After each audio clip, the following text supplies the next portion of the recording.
You know that feeling, right? You wake up in the morning, you swing your legs over the edge of the bed, and as you go to stand, there it is. Yeah, that stiffness. That familiar creaky stiffness in your knees. Or, I mean, maybe you're just carrying some groceries up a flight of stairs and you find yourself wincing, like bracing yourself on every other step. Oh, absolutely. It's incredibly common. It really is a universal experience, Mm. and we tend to just write it off as, well, the cost of getting older. Like, the underlying assumption is always that gravity and time have just, they've won the battle. Right, like it's just a matter of miles on the tires. Exactly. But the question is, does it actually have to be inevitable? Well, that assumption of inevitability is exactly what modern research is starting to challenge. I mean, millions of people are searching for ways to stay active without just resigning themselves to chronic discomfort Right. or, living entirely dependent on temporary fixes. And the science is finally offering pathways that don't just involve accepting defeat. Which is huge. And that brings us to the mission of today's deep dive. We are unpacking a really fascinating source document today. It's called BIODYNAMIX, Science-Based Strategies for Long-Term Joint Hydration and Mobility. It's a great read. It really is. The goal here is to move completely past the quick fixes, the Band-Aids we all just reflexively reach for. And we want to figure out how modern joint science, specifically the mechanics of nutrition and internal hydration, can actually restore long-term mobility. So, okay, let's unpack this. Where do we even begin with a topic that affects, practically every adult over 40? Yeah, well, we begin by fundamentally changing the question we ask ourselves when we feel that morning stiffness. Okay, how so? Based on the biodynamics research, the most crucial shift we'll make today is moving away from that immediate reactive question. Most of us wake up and ask, how do I feel better today? Right, like where's ibuprofen? Exactly. But if we want real physiological results, we need to start asking, how can I support healthier joints for years to come?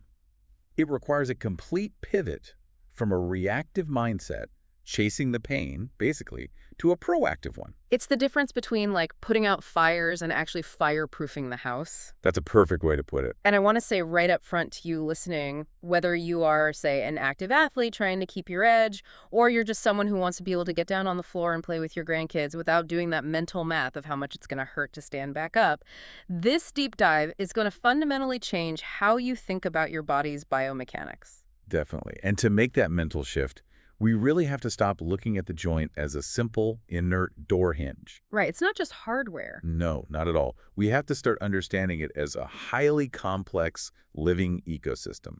Which leads us perfectly into the anatomy of what makes a joint squeak in the first place. And why our default ways of treating them are honestly structurally flawed, because our sources point out that joints are incredibly elaborate systems. Oh, yeah. We're not just talking about two bones rubbing together in a vacuum, right? You have cartilage acting as the primary cushion.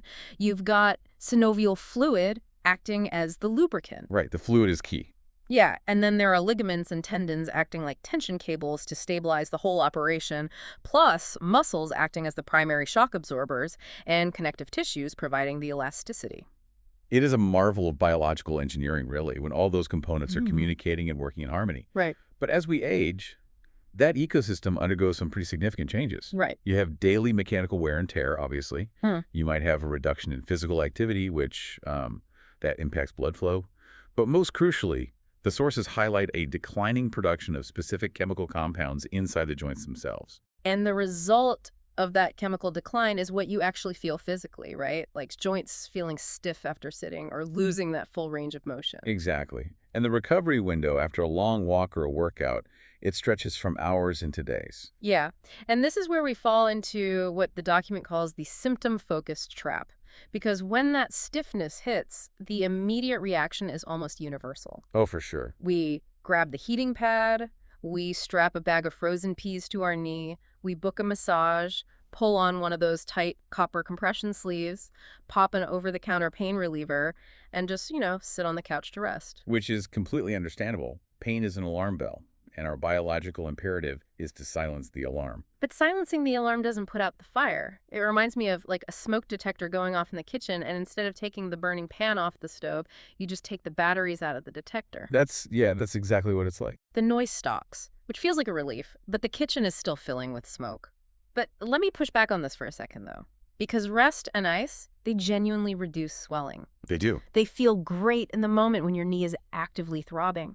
Are the sources suggesting that this standard protocol of ice, heat, and rest is actually harmful? Like, should we abandon it completely? Well, what's fascinating here is that the sources absolutely acknowledge the utility of these methods for acute situations. Okay, so if I twist my ankle. Exactly. If you twist your ankle stepping off a curb, by all means, use ice to manage the acute swelling. They aren't saying you should throw away your heating pad for occasional discomfort. Right. But the critical distinction, the trap, is relying on them as a long-term strategy for joint aging. Ice constricts blood vessels to reduce swelling, but it doesn't repair tissue.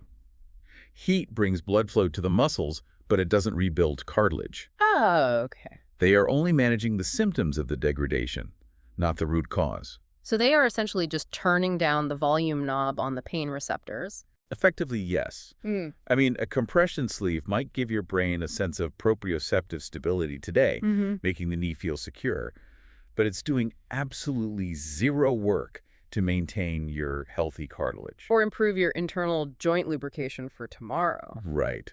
To actually influence the trajectory of your mobility, the research insists we have to look deeper into the microenvironment of the joint itself. Which brings us to what I think is the most mind-blowing paradigm shift in this material. Because if temporary fixes are just taking the batteries out of the smoke detector, what actually stops the fire? Right. The sources point to the inner workings of the joint, specifically to a concept I had honestly never considered as a mechanism for aging internal hydration. Is heavily overlooked. And just to clarify for everyone listening, we are not talking about chugging 8 glasses of water a day here. No. Systemic hydration, drinking water, is foundational for overall health, of course.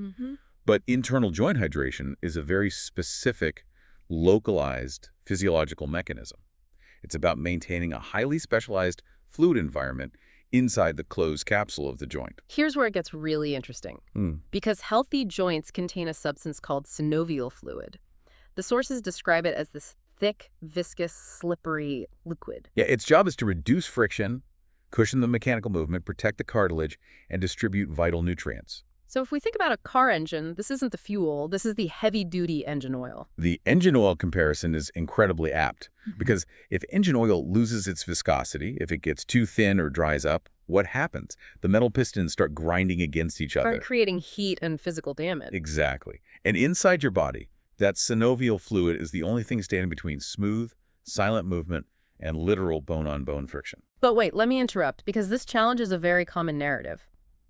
People almost always talk about joint pain in terms of the cartilage itself wearing away. You always hear doctors compare it to brake pads. Yeah, the brake pad analogy is everywhere. Right, like wearing down to the metal after too many miles.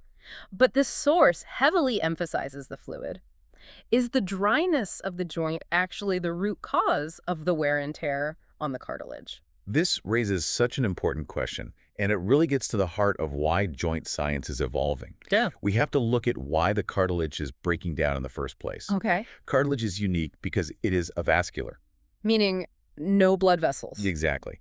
It has no direct blood supply. It doesn't have little veins pumping nutrients into it. Wait, no blood supply at all? Then how on earth does it stay alive and repair itself? It relies entirely on the synovial fluid. Cartilage acts a bit like a dense living sponge. Oh, wow. Yeah. When you put weight on the joint, say, taking a step, the cartilage compresses, pushing out waste products, and then when you take the weight off, it expands, pulling in the nutrient-rich synovial fluid. That fluid is its only source of nourishment. Its only source. So the wear and tear on cartilage isn't happening in a vacuum. If the fluid environment becomes compromised, the cartilage doesn't just experience more physical friction, it essentially starves. That is fascinating. So movement literally pumps the food into the cartilage. But, okay, what compromises that fluid in the first place? Well, the star player in that synovial fluid, the molecule that gives it that thick, protective, lubricating quality, is a compound called hyaluronan. Also known as hyaluronic acid. Yes, exactly. I usually hear about hyaluronic acid in the context of like high-end skincare serums. You know, the commercials always talk about plumping up the skin and erasing wrinkles. The biological mechanism is actually exactly the same, whether it's in your skin or your knees. Yeah. Hyaluronan's primary superpower is its ability to attract and bind to water molecules. Inside your joints, These hyaluronan molecules act like microscopic, highly absorbent sponges. Okay. They hold onto the water within the joint capsule, keeping the synovial fluid thick, gelatinous, and highly shock absorbent. It's the hyaluronan that maintains the physical space between the bones and allows for that smooth, gliding motion. Okay, so if hyaluronan is doing all this heavy lifting, what goes wrong as we get older? It comes down to cellular aging. Our bodies naturally produce an enzyme that breaks down hyaluronan over time, which is normal. But in our youth, we synthesize new hyaluronan just as quickly to replace it. And I'm guessing that slows down. It slows down dramatically. It's a chemical biological decline. Huh. The production of those molecular sponges drops off. Without enough hyaluronan to hold the water, the synovial fluid loses its volume. It thins out. So the thick engine oil degrades into something closer to, like, dirty water. Yes, the fluid loses its viscosity and its protective barrier function. The joints become physically drier, less cushioned, and significantly stiffer. They lose their mechanical resilience. Wow. So to answer your earlier question about the brake pads, yes, the aging of a joint isn't just about the physical impact of walking or running over 50 years. The mechanical wear and tear accelerates drastically because of this underlying chemical decline in the localized lubricant. Because without the hyaluronan retaining water, the cartilage is left completely unprotected. Unprotected, undernourished, and highly vulnerable to every single step you take. That reframes the entire concept of aging. Like, it's not just that you used the joint too much and wore out the cartilage, it's that the local environment dried out, leaving the cartilage to fend for itself without its protective shock absorber. Exactly. So if a localized chemical decline in hyaluronan is the real culprit behind the morning stiffness, how do we fight back? Because, I mean, you can't just jump on a treadmill and exercise away a chemical decline, right? Right. Exercise is vital for the pumping mechanism we just discussed, but you're correct. Movement alone cannot synthesize molecules if the body lacks the raw materials. Okay, so where do we get them? The sources bridge this gap by moving us from internal chemistry into very actionable lifestyle and nutritional habits. The food we consume provides the literal biochemical building blocks the body requires to maintain and repair these connective tissues. I really want to dig into this because the sources list a whole host of key nutrients. They call out vitamin C, vitamin D, magnesium, omega-3 fatty acids, protein, and antioxidants. It's a comprehensive list. It is. But now, usually when I see a list like that, I just glaze over and think, okay, eat a balanced diet, got it. But the document specifically links these to joint hydration and tissue repair. How exactly is eating an orange or some salmon supposed to fix a squeaky knee? Well, if we break down the physiological mechanisms, it becomes much less abstract. Take vitamin C, for instance. We usually associate it with the immune system, but in the context of joints, vitamin C is an essential cofactor in the synthesis of collagen. And collagen is the structural protein. Right, it forms a physical scaffolding of your cartilage. Without adequate vitamin C, the collagen fibers can't cross-link properly, meaning the cartilage structure becomes weak and brittle. Oh, it's like trying to build a brick wall without the chemical hardener for the mortar. Like, the bricks might be there, but the structure is completely unstable. That is a perfect analogy. And then look at omega-3 fatty acids, which you'd get from fatty fish or algae. Right. Joint stiffness is heavily exacerbated by chronic, low-grade inflammation. Omega-3s operate at the cellular level by actually replacing pro-inflammatory lipids in your cell membranes, actively downregulating the body's inflammatory cascade. So they aren't just like healthy fats, they're doing actual work. Yes, there are chemical messengers telling the joint tissue to calm down. Okay, that makes the nutrition aspect feel incredibly urgent and specific. It's not just about losing weight to take the load off, it's about altering the chemical messaging. Exactly. The sources also highlight lifestyle habits alongside this nutrition. Low-impact activities like swimming, cycling, and yoga, which makes total sense given that pumping mechanism we discussed earlier. Right, keep the sponge pumping. Yeah, but they also put a massive emphasis on prioritizing sleep. Sleep is arguably the most underrated factor in physical mobility. Really? Oh, absolutely. The repair of that microdamage, the rebuilding of the collagen scaffolding, and the clearance of inflammatory waste, that does not happen primarily when you are awake and moving. It happens during the deep, slow-wave stages of sleep. So when I'm unconscious, my body is literally sending a construction crew down to my knee. Pretty much. During deep sleep, the pituitary gland releases pulses of human growth hormone, which stimulates tissue growth and muscle repair throughout the entire body, including the joints. If you are chronically cutting your sleep short, You are prematurely sending the construction crew home before they finish repairing the day's damage. All right, I have to play devil's advocate here on behalf of our listeners because this is where the rubber meets the road. Go for it. This biological explanation is fascinating, but as a daily checklist, it feels incredibly daunting. Eat perfectly balanced macros, get your omega-3s, optimize your vitamin C for collagen cross-linking, swim, do yoga, manage your weight, and somehow get 8 uninterrupted hours of deep sleep. It sounds like a lot when you list it out. It does. If I'm a busy parent or a professional who is already wincing on the stairs, how am I supposed to suddenly overhaul my entire life and become a perfectly hydrated, well-rested yogi? The feeling of being overwhelmed is incredibly common. But if we connect this to the bigger picture, the sources are not demanding absolute perfection. Okay, that's a relief. Yeah, they're not suggesting that a single night of bad sleep or, missing a serving of vegetables will destroy your joints. What the research strongly advocates for is consistency in small, manageable habits over time. So it's about stacking small daily habits rather than chasing some overnight miracle cure. Precisely. Because joints are living, dynamic tissue. They're constantly in a state of breaking down old cells and synthesizing new ones. Supplying your body with those building blocks, whether it's swapping out a processed snack for something rich in antioxidants or just going to bed 30 minutes earlier to support that growth hormone release. It gives your biological repair mechanisms a fighting chance to keep up with the daily wear and tear.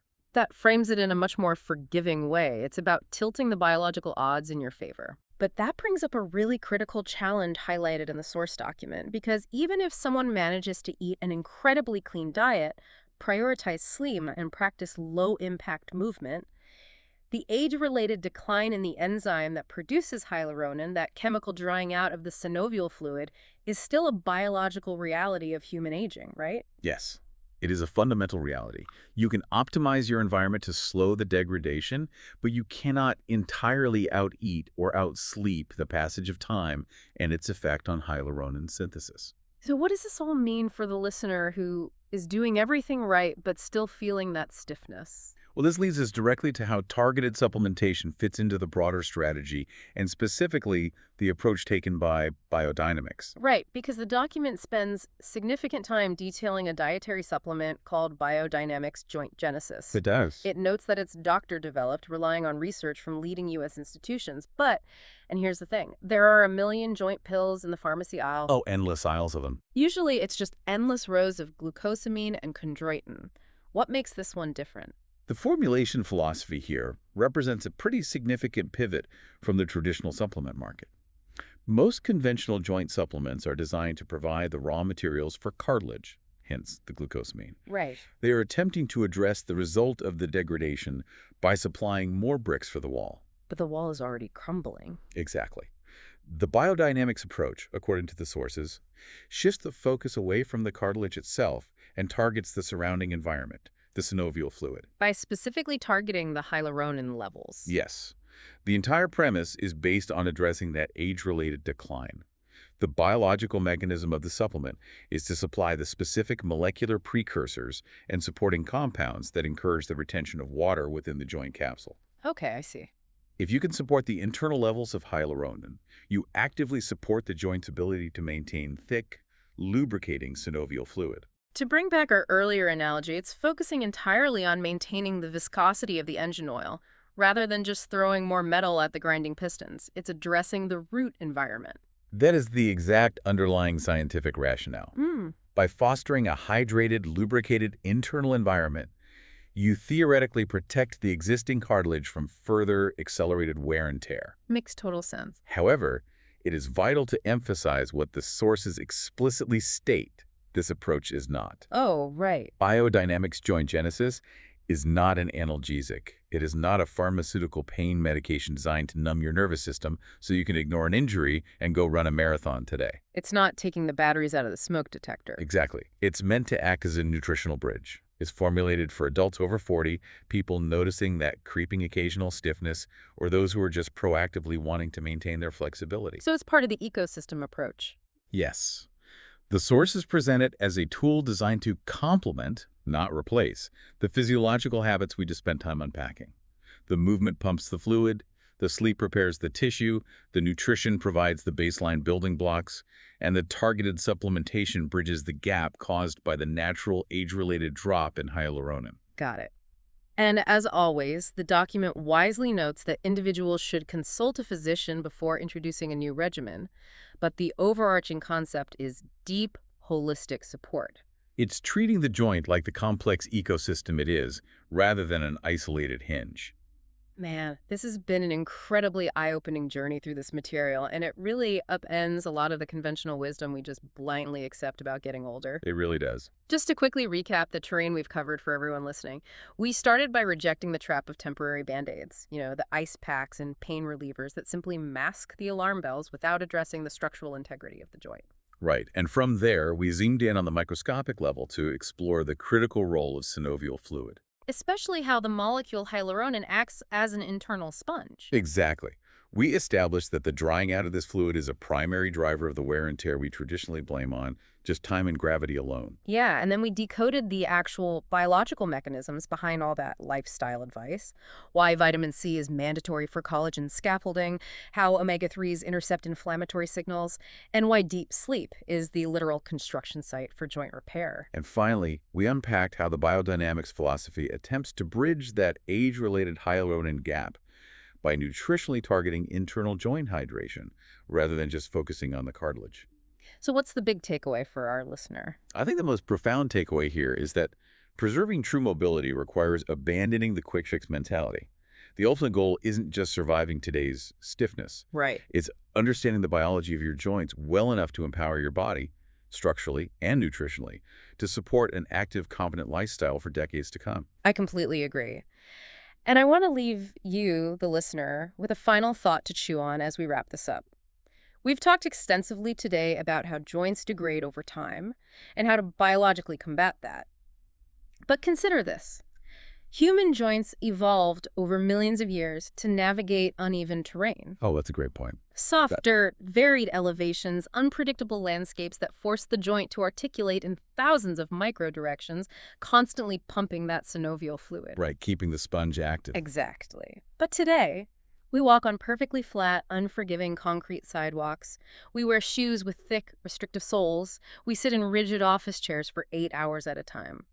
What if the stiffness we associate with aging isn't entirely a failure of our biology, but an evolutionary mismatch with our modern environment? Wow. By proactively focusing on internal hydration and diverse movement, you aren't just fighting the clock, you are actively compensating for a modern world your joints were never designed to live in. That perspective completely changes how we view our daily environment.